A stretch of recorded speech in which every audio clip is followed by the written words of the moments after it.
उधर कमलेश तिवारी कत्ल केस में यूपी पुलिस ने एक और गिरफ्तारी की है। पुलिस ने मुलजिम नावेद के साथी कामरान को बरेली से गिरफ्तार किया है। कामरान पर कत्ल के मुलजिमीन को नेपाल ले जाने का इल्जाम लगा है। पुलिस के मुताबिक कामरान नावेद की ट्रैवल एजेंसी में काम करता है। इससे पहले बरेली से गिरफ्तार नावेद और मौलाना सैयद कैफी अली दोनों पर ही मुलजिमीन को पनाह देने और इलाज करवाने में मदद का इल्जाम लगा है। नावेद पर इल्जाम है कि उसने मौलाना कैफी की हिदायत पर दोनों को बरेली में रुकवाया, उसके बाद नेपाल बॉर्डर तक पहुंचाने में उनकी मदद की। पूछताछ के दौरान ही कामरान का नाम भी सामने आया था, जिसके बाद उसे पुलिस ने गिरफ्तार किया है। पता चला है कि कत्ल के मुलजिमीन को कामरान ही नेपाल लेकर गया था। इस पूरे मामले में मुलजिम कामरान की अहलिया का कहना है कि उसे नावेद ने झूठा फंसाया है।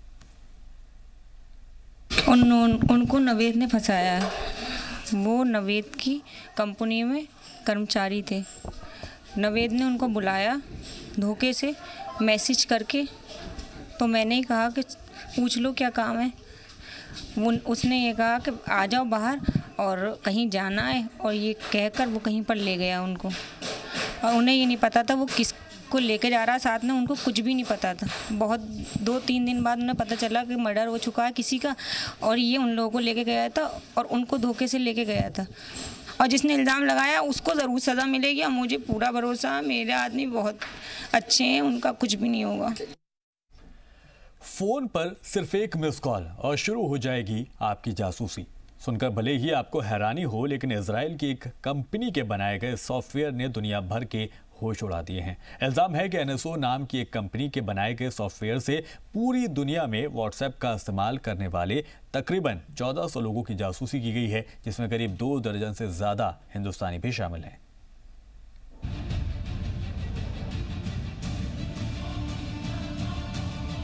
अगर आपके फोन पर कोई कॉल आए और रिसीव करने से पहले ही कट जाए तो सावधान हो जाइएगा, क्योंकि वो स्पाईवेयर हो सकता है। स्पाईवेयर यानी वो जासूस वायरस जो आपके फोन से सारा डेटा चोरी कर सकता है।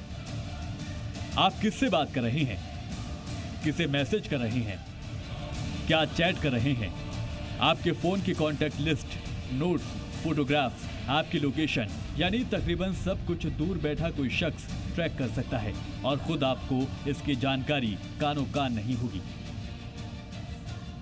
सीधे अल्फाज में कहा जाए तो आपका फोन आपकी जाती जानकारियों की तिजोरी की वो चाबी है जो आपकी मर्जी के बिना किसी भी गलत शख्स को आपसे जुड़ी जानकारियां शेयर कर सकता है। और ऐसा हम नहीं कह रहे, बल्कि दुनिया के सबसे पसंदीदा, सबसे ज्यादा इस्तेमाल किए जाने वाले मैसेजिंग ऐप व्हाट्सएप ने कहा है। भारत के तकरीबन 2 दर्जन सहाफियों, दलित एक्टिविस्ट, वकीलों और दानिश्वरान से राब्ता कर उन्हें होशियार किया गया है। उनसे कहा गया है कि दुनिया की बेहतरीन सर्विलांस टेक्नोलॉजी से करीब 2 हफ्ते तक उनकी जासूसी की गई। ये जासूसी इस साल के महीने तक की गई। खास बात ये रही कि ये वही वक्त था जब मुल्क में लोकसभा इंतखाबात चल रहे थे। सनसनीखेज तरीके से ये जासूसी की गई है स्पाईवेयर पेगासस के जरिए, जिसे इजराइल की टेक्नोलॉजी ग्रुप कंपनी NSO ने बनाया है। हैरान कर देने वाले इस मामले में व्हाट्सएप ने सैन फ्रांसिस्को की एक अदालत में बाकायदा मुकदमा भी दर्ज कराया है। व्हाट्सएप ने खुद ये माना कि उन्होंने उन लोगों को फोन करके कहा कि आपका फोन कॉम्प्रोमाइज हुआ है। इल्जाम है कि NSO ग्रुप ने पूरी दुनिया में व्हाट्सएप का इस्तेमाल करने वाले करीब 1400 लोगों के मोबाइल फोन में पेगासस नाम के स्पाईवेयर पहुंचाकर न सिर्फ उनकी जासूसी की, बल्कि अहम जानकारियां भी चुराने की कोशिश की। ये सॉफ्टवेयर जो है ये खामी को इस्तेमाल करके, जहां प्रोटोकॉल को इस्तेमाल करके आपके फोन में बैठ जाता है और जैसे स्पाई की तरह जो भी आप टाइप करते हैं, जो भी पासवर्ड डालते हैं, जो स्क्रीनशॉट्स है, उसको वो अपने सर्वर को भेजता है। एक ताज़ा रिपोर्ट के मुताबिक इस साल मई तक NSO ने अपने स्पाईवेयर पेगासस को इंस्टॉल करने का एक बेहद खतरनाक तरीका इजाद कर लिया है, और वो तरीका है सिर्फ एक मिस्ड कॉल।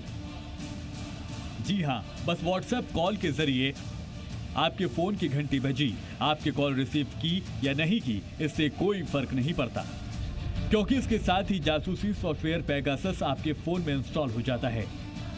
इससे भी फर्क नहीं पड़ता कि आपके पास आईफोन है, एंड्रॉइड है या फिर ब्लैकबेरी। इंस्टॉल होने के बाद ये स्पाईवेयर कमांड और कंट्रोल सर्वर के जरिए आपके प्राइवेट डाटा तक पहुंचता है।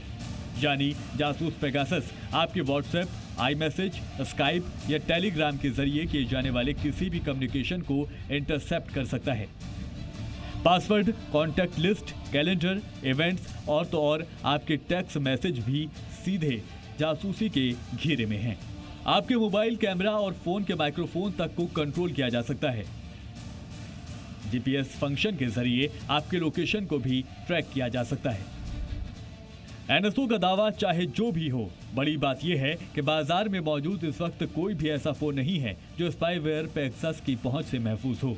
जाहिर है सभी के लिए संभलना और बेदार होना जरूरी है। कौन जाने आपका फोन आपकी भी चुगलखोरी कर रहा हो। Bureau report, Zee media.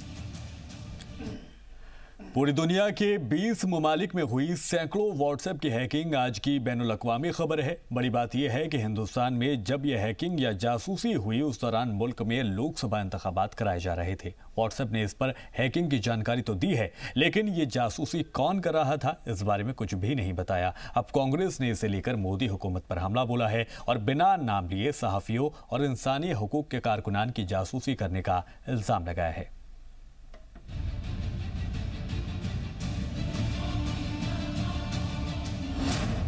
क्या व्हाट्सएप हैक करके जासूसी हुई? व्हाट्सएप हैकिंग पर कांग्रेस वर्सेस सरकार। जैसे ही व्हाट्सएप की तरफ से यह इंकशाफ किया गया कि इजरायली स्पाईवेयर पेगासस के जरिए कुछ मुश्तबा यूनिट्स ने आलमी सतह पर जासूसी की, हड़कंप मच गया। ये भी इंकशाफ हुआ कि कुछ हिंदुस्तानी सहाफियों और इंसानी हुकूक के कारकुनान भी इस जासूसी का शिकार बने हैं। खबर सामने आई तो कांग्रेस ने हुकूमत को घेरा। भारतीय जनता पार्टी की मोदी सरकार ने पूरी तरह से एक रहस्यमयी चुप्पी इस पूरे मामले पर साध रखी है। पत्रकार साथियों ने जो ईमेल से इसके बारे में जानकारी लेने की कोशिश की, इंफॉर्मेशन ब्रॉडकास्टिंग सेक्रेटरी से या फिर आईटी सचिव से, उन्होंने कोई टेलीफोन का जवाब नहीं दिया और किसी ईमेल का जवाब देने से इनकार कर दिया। हालांकि बीजेपी ने जासूसी के कांग्रेस के इल्जामात को खारिज किया है। मिनिस्ट्री ऑफ इंफॉर्मेशन टेक्नोलॉजी ने इजरायली स्पाईवेयर के मुद्दे पर व्हाट्सएप से जवाब भी मांगा है। व्हाट्सएप से अपना जवाब 4 नवंबर तक देने को कहा गया है। जी मीडिया ने इस मामले पर साइबर एक्सपर्ट से भी बातचीत की। बड़े शोर से बोल रहे हैं कि कांग्रेस बोल रहा है ये बीजेपी का काम है, बीजेपी बोल रहे हैं कांग्रेस का काम है। मुझे नहीं लगता है कि ये किसी एक पार्टी या एक समूह का काम है। ये मुझे लगता है ये किसी इंटरेस्टेड पार्टी जिसको ये डेटा चाहिए उन्होंने करवाया। और फलाना मान लीजिए एक पॉलिटिकल पार्टी ने किया, ओनली न्यूज मेकर्स का क्यों, ओनली सोशल मीडिया एक्टिविस्ट का क्यों, या किसी पॉलिटिकल सेगमेंट का क्यों? मुझे लगता है ये फलाना बात ठीक नहीं है। बट जो भी वैक्यूम है और जो भी लकुना है उसको बंद करने के लिए WhatsApp openly should come and access देना चाहिए गवर्नमेंट्स को, so that there is no finger point. WhatsApp ने अमेरिका के सैन फ्रांसिस्को में इजरायल की कंपनी के खिलाफ मुकदमा दायर किया है। Bureau report, Zee media. इस वक्त की बड़ी खबर आपको बताएं, रामपुर के सीआरपीएफ कैंप ब्लास्ट मामले में 12 साल के बाद आज फैसला आ सकता है। सीआरपीएफ ग्रुप सेंटर पर 31 दिसंबर 2007 की रात दहशतगर्दों ने हमला किया था। हमले में सीआरपीएफ के 7 जवान शहीद हो गए थे, जबकि एक रिक्शा पुलर की जान भी गई थी। पुलिस ने हमले के इल्जाम में 8 लोगों को गिरफ्तार किया था और आज इस मामले में फैसला आ सकता है। सीआरपीएफ ग्रुप सेंटर पर दहशतगर्दाना हमला हुआ था 31 दिसंबर 2007 को, जिसमें हमारे जवान जो हैं वो शहीद हुए थे। इसके अलावा एक मकामी एक रिक्शा चालक भी उसमें मारा गया था और उसके बाद इसके तार जो थे कहीं ना कहीं पाकिस्तान से भी जोड़कर देखे गए थे। जनवरी 2008 में इस मामले को दर्ज किया गया था। उसके बाद मामले की समाअत हो रही है और आज उम्मीद ये की जा रही है कि आज इस मसले पर फैसला आ सकता है।